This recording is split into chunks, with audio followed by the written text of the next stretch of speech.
Madame la ministre, je suis inquiet. Je suis vraiment inquiet par rapport aux tensions et le risque de guerre qui existe aujourd'hui en Europe orientale et les affrontements entre la Russie et l'OTAN.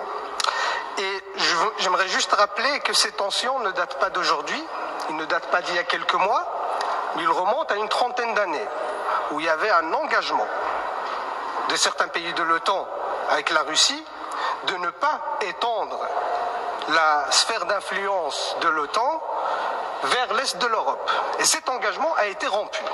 Et d'ailleurs, je rappelle qu'en 1990, le secrétaire d'État américain James Baker affirmait, et là je cite, « La juridiction militaire actuelle de l'OTAN ne s'étendra pas d'un pouce vers l'Est ».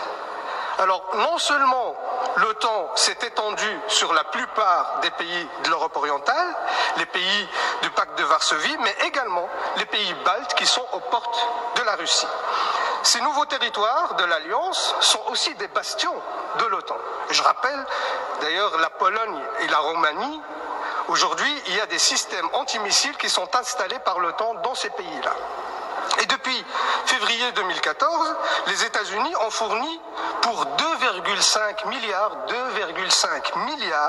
de dollars d'armes à l'Ukraine.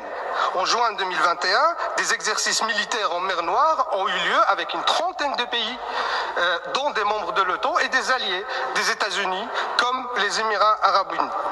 Et ces tensions, ce ne sont pas juste des risques de guerre, mais c'est aussi un impact aujourd'hui réel sur la population européenne, notamment par l'augmentation des prix du gaz, vu que la Russie exporte 40% du gaz européen, et ces tensions ont un impact là-dessus. Alors mes questions, Madame la Ministre, allez-vous appeler à la désescalade?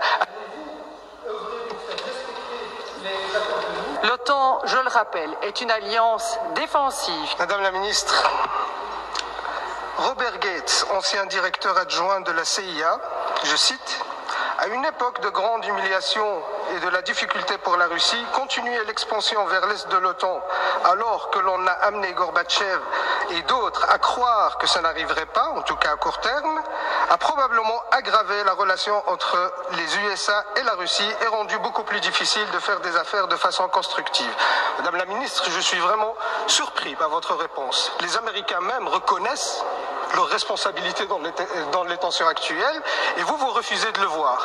Vous nous dites que l'OTAN, c'est pour des raisons défensives. Mais arrêtons. L'Afghanistan, la Libye, c'est défensif ça. Aller détruire des pays, c'est défensif. Mais arrêtons. Aujourd'hui, l'OTAN, c'est la plus grande menace pour la paix dans le monde.